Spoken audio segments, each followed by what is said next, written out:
Into feature teams. So probably I have the least technical talk today, and I was actually surprised that it was selected. I told Daniel, if you want, I can also talk, and you have these topics. And to my surprise, he picked feature teams. So I'm stuck here. Sorry? Can you say no to your boss? I do it every day, honestly. Every single day. But still, feature teams. Mix it, fix it. And actually, I want to clarify with this talk, and it starts to beep here, why mix it, fix it. And before diving in feature teams itself, I want to share a bit of experiences that I think are super relevant to either feature teams or the way we do things at Theo, or the way why I do things at Theo the way I do.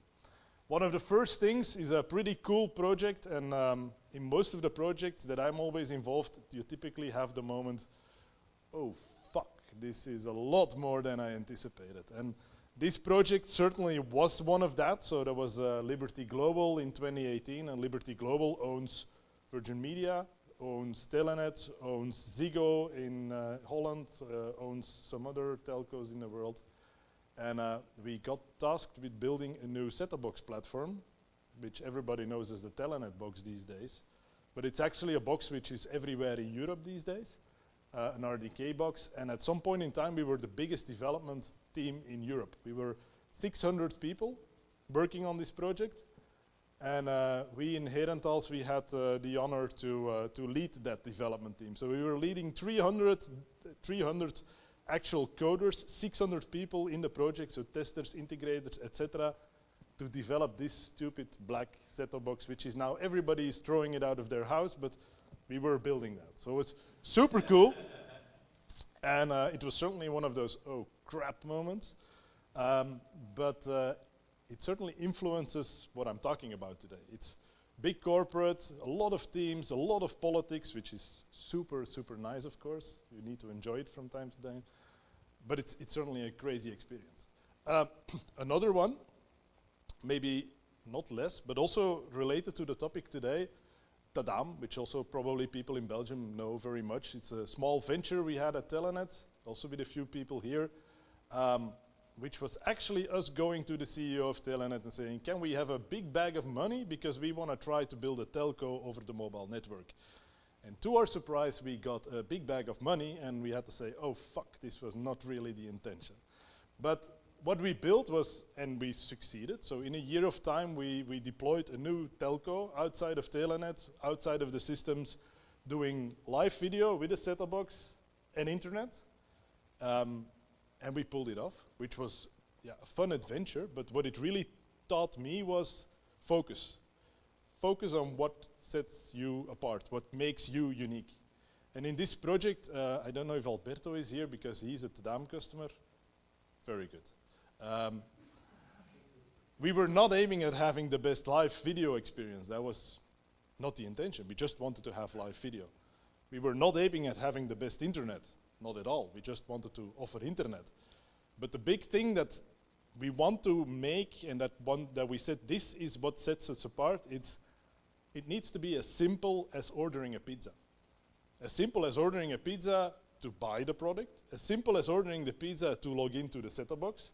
Try to do that, by the way, on a Google set-top box those days, where you got this awful keyboard where you then need to type in your email address and your password to log in. All of that needed to be as simple as ordering a pizza. So a tremendous task actually to do that right, but that was the thing that we were really focusing on, because that was the thing that sets us apart and that we really pulled off, because we were doing things as simple as ordering a pizza. Take your internet with you, you move houses, you plug out the boxes, you plug them in, hoppa, you have internet. We pulled it off, but it really taught me this one, you need to understand what your mission is, what sets you apart, and really focus with your teams on that. And that's actually something in New York when I had a talk, also talked about this in the context of React Native. And I think that's a message to many of our customers, focus on what sets you apart. We'll do the video for you, but the things that make you unique, focus on those, and we will help you to be able to focus on that. But also in the talk today, it will come back why focus is so important. Another project that influences this, and this is again a bit of praise to everybody in the room here. When coming to Theo, for me in 21 or a bit before, I thought, yeah, okay, let's do something. How hard can it be? A video player, let's do something a level, let's see, and have some fun. Actually, it proved to be much harder than I thought it was.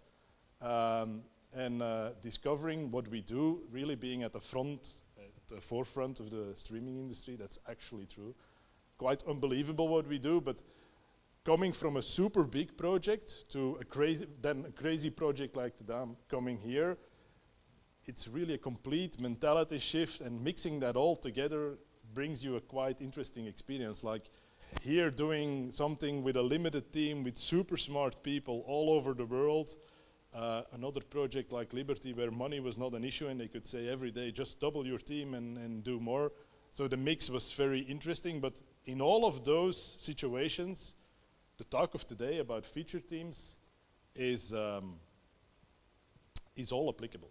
And what I learned over all these projects, and I think probably people will already see me reference to these things, what I typically believe, or really believe, if you want to be successful, 3 things. You need to know where you're going. So if you're going to Amsterdam, you need to know that we're going to Amsterdam. If I go through Hasselt, which I would personally not do, or you go to Antwerp, that doesn't matter. I would go to Antwerp, but that doesn't really matter. As long as you get there, know where your goal is. The second thing, and that's probably a statement that people already heard me make it work, make it better, make it faster. Or actually, keep it simple. First, make sure it works, and then think of the next items. Super important. Last one, focus on the 3 items that really matter, that really make a difference. And I think that's in every job, in every role, everywhere. You always have, at a certain point in time, 20, 30, 40, 50 things that you think, all of these things need to happen, and I all need to control them, look at it, etc. In reality, you can't do that. You can focus on 3 things, max. So focus on 3 things. And the rest, yeah, know that it's moving, know that it's out there, keep a helicopter view on it, but don't try to control it, don't try to influence it. Focus on those 3 things that really, really make a difference. That's actually the 3 things that I also feel that really need to transfer in the way of working that everybody does every day, day by day. So let's look at a corporate engineering team, technical team. I was actually planning to copy some slides that I still had from the Liberty project, and it looks a little bit the same. So you have all of these different teams, a middleware team, a UI team, a backend team with an API team, with a front-end team, then you have a DevOps team which supports everybody because of course nobody can maintain their own development pipeline, so another team needs to do that. You have a lab team because nobody can install stuff in a lab, so you have a lab team that has to do that. Then you have an integration team who ties everything together. Then you have a QA team who tests everything. And each team works on his own, with his own mission, with his own goals, with what they think is right, so they try to do a good job. But actually, if you look at all of that, probably each team is doing things that really don't matter towards the end result. None of the teams probably really know what that end result exactly is.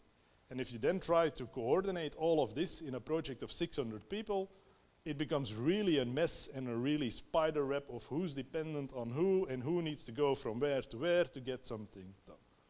On top of that, stakeholders, I tend to ignore them at that point in time, but it doesn't really work. So you always have a product team that wants that button there and it needs to be blue and not dark blue and those kind of stuff. A marketing team that wants to shout something on the market. And then vendors. I never was at the vendor side before Theo, and I always thought, yeah, vendors, that's easy. Actually being on the other side and not being able to say, that's your problem, that doesn't really work. So vendors also play a part, and then you typically have a good vendor who collaborates in your process and helps you do your releases. But you also have vendors who say, nah, not gonna do that, I'll do it later. I hope everybody sees how complex this can become. And what you then very quickly see is the reflex. This is complex, which it actually is. So we need project managers. I love project managers, by the way, but actually not. But it's a reflex. We need project managers. And preferably also a Gantt chart, because as the Gantt chart is there, we know that everything is under control. The next day, the first release is late, or somebody really doesn't care about the Gantt chart, and Okay, that pile of blocks falls over, and bye-bye Gantt chart, and we're in trouble again. So what happens next? I hope some people recognize this. The product team will say, or the marketing team, the release is always late. And I remember when I came at Theo, the product team here also said the first thing to fix is our releases because they are all always late, and we're doing 3 releases at the same time because the first one is not released yet, the second one neither, and the last one we're still developing. Real life story. It's over budget, the finance guy says, very typical, it costs more than it should have been, and then it goes live, and then the support phone is red glowing because some exec said, let's just release it because it's time. This is what typically happens. And if you think of it, yeah, here we have Charlie Chaplin because we have some young kids here. I sometimes think, am I getting old? But actually, no, but it is Charlie Chaplin, boys and girls. But the more teams, the bigger your development company becomes, or your development teams become, actually they become like cogs in the large development machine, like a radar in there, not really knowing, yeah, but what am I doing? Why am I doing it? I think some people will also recognize it because I heard those statements also at Theo a few years ago, like, okay, we're just doing here stuff, but what is the bigger picture? Where are we? What does it lead to? And it's a bit like Charlie Chaplin in modern times. So your job is to screw the screws, but nobody actually knows how the product is used and even doesn't know who actually the customer is on the other hand. So the question that really is how to scale and keep customer focus. And I think if I would have looked at this 10 years ago, I would have thought, yeah, customer focus, yeah, the marketing team will want that we only work on customers, but we also need to build it correctly and have the right foundation, etc. But on the other hand, if you think about it, also in a development team or anywhere in the company, you do want to know, why am I building it? How is it going to be used? When I'm successful, because if I know what I need to build, if I know what they really need, that's when we will become successful. So it's actually something that works from all directions in all of these different teams. So how can you do it differently? And of course we were going to feature teams. Who could have guessed? So the wet dream of everybody who starts to do Agile and thinks Agile is the fix for everything. So we have one backlog, one team, and every 2 weeks something shippable goes to the customer. Right, that's what Agile promises. No? And it's actually where you want to go to. So feature teams, what is it? Cross-functional and cross-components. Instead of having each team have their own deliverables, which then boil up to a project manager tying it all together, etc., you basically make cross-functional teams with all the skills from the different teams that work together on a feature or on a topic that's actually releasable to a customer. And actually, even where the customer could understand what they are building, that if you name the feature, the customer would say, oh yeah, of course, yeah, I'm using that feature. That's what feature team is really about. One team that works together across all of the different competence to get those features, that functionality delivered to your customer. Who leads it? Of course, your product owner. Product owner needs to know, okay, what first, what second, what third. But it's the team together that really works on that feature and get the things done. A few items that are super important in that, and I hope people at THEO recognize it, because then I know that I'm doing something right these days. Self-managing, very, very important, that the teams can do it how they want to do it, how they want to design it, how they want to plan it, how they want to execute it. Because from personal experience, in the beginning, if you manage a team, you think, I know best, and they need to use this tool in that way and populate these fields, and you're behind your computer and you think, they're all doing it wrong. It's typically what happens. And if you then try to get that to the teams say, yeah, we're not doing it, feels like micromanagement, nobody's happy in the end. But if you actually get teams and you say, look guys, you know better, you fix it, I can give you some tips, some pointers on how potentially to do it, works a lot better, because then it comes from the team, people get an ownership, and they really feel, okay, we can do it in the right way. And if you approach it in the right way, I can guarantee you they will still do it how you would want to do it, but actually they come themselves with the result, and they are able to tweak it in a way that they will even do it better than you think they should be doing it. Cross-functional teams, what I just explained. So group of people, actually a group of people, and all the different disciplines in your organization will be there, and the combined effort of that team will be what is required to deliver the feature. And if you don't have a competence, okay, try to find it, learn it. If somebody's in trouble in your team, okay, help him out. If it's a back-end component who is understaffed and the front-end guys don't know what to do or are blocked, then you help on the back-end. I know it sounds all very simplistic, but it is super important to do it like that. One group of people and you guys, you fix it, make it, you organize, you get it done. The team manages the external dependencies. What you don't want is teams that say, yeah, I'm blocked because that guy needs to do this, and it doesn't work. So give it to your teams to coordinate, okay, what do I need? How can I get it? Make sure you get it and put that responsibility also with the team. And then the last one, which I think we don't have enough at THEO, we're not fighting enough, but you do need to have some conflict in the team. That's okay to have a disagreement, because if you work together and you have strong opinions and you really are passionate about what you're doing, you have a conflict. So that's not a bad thing, resolve it. But if you look, for me, those 4 things are the key ingredients to feature teams. So typically across my career, if we talk about feature team, everybody loves it. We're gonna do this, yes, feature teams. But they forget about self-managing. They forget about let them manage their external dependencies, and they still think we're now gonna say how they need to do it. Doesn't work. So, we're getting to the end, guys. So almost the boring stuff is done, so we can go to a more technical topic. But what about alignment organization structure? Typically, people ask me when I present these kind of things. Again, there, keep it simple. Like, although I do love project managers, but there is no project management. Remove that. Remove, no project management. We don't do that. Support groups, we don't do that. Stop it, don't do it. Support groups, DevOps, QA, etc. We don't do that. I'm not saying you don't need DevOps. I'm not saying you don't need a DevOps team with people that have DevOps. I'm not saying that. But not a separate team from all the rest. Put your people that are able to do DevOps into the different teams, because they need that skill and they will need it to be able to deliver it. But no external teams that support other teams. It just doesn't really work. Sometimes I wonder, if you would do this outside of a technical organization, how would that look like? Would you be able to do this, for example, with an HR team or those kind of things? Probably not, but it might be a nice experiment. How to align everybody? That's also typically a question.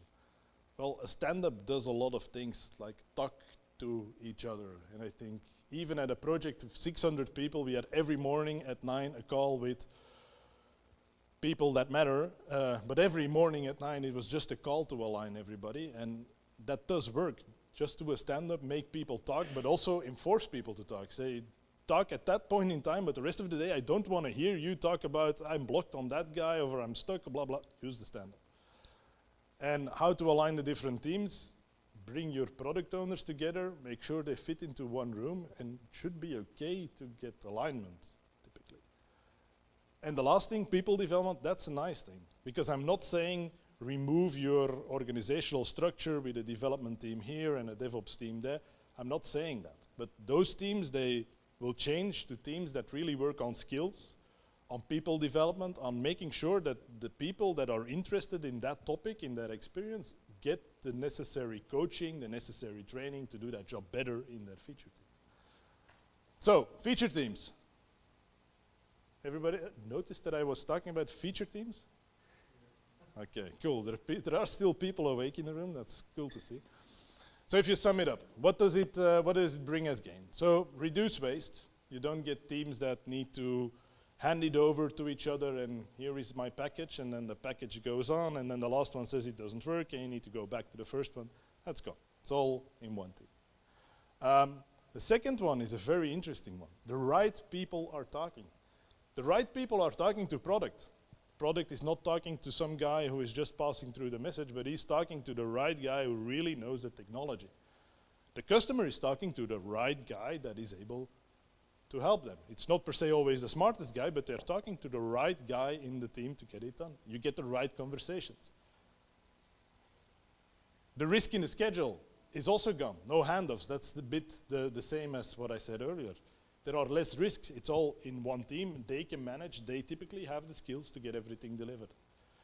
The focus remains on features that do bring value to the customer, because your team is close to your customer. They know what he needs, and they know what makes a difference.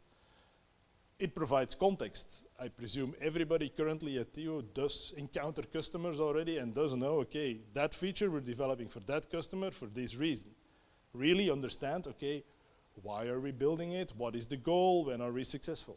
And then actually what it comes down to, you bring technology much closer to the customer. Much closer, what can the technology do? What can we mean for a customer? What can we do? Then my last slide. I presume everybody's happy for the last slide? Don't say yes, guys, because I'm still your boss, okay? Want to learn more about feature teams? There's no handbook. It's all things that we learned over the past and that we stole left and right, but a lot came from less framework. So if you're very interested in these things, have a look. I find some cool ideas, only that they do say that you need sometimes project managers and that you do need Scrum Masters, so I'm not a fan since I read that, but still, a lot is from there. And then, yeah, I'm also open for questions. So if you guys have questions, I would say it's now the moment.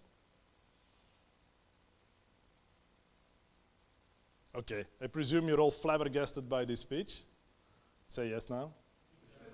Very good. Okay, thanks, guys. Oh, one question. Here we go.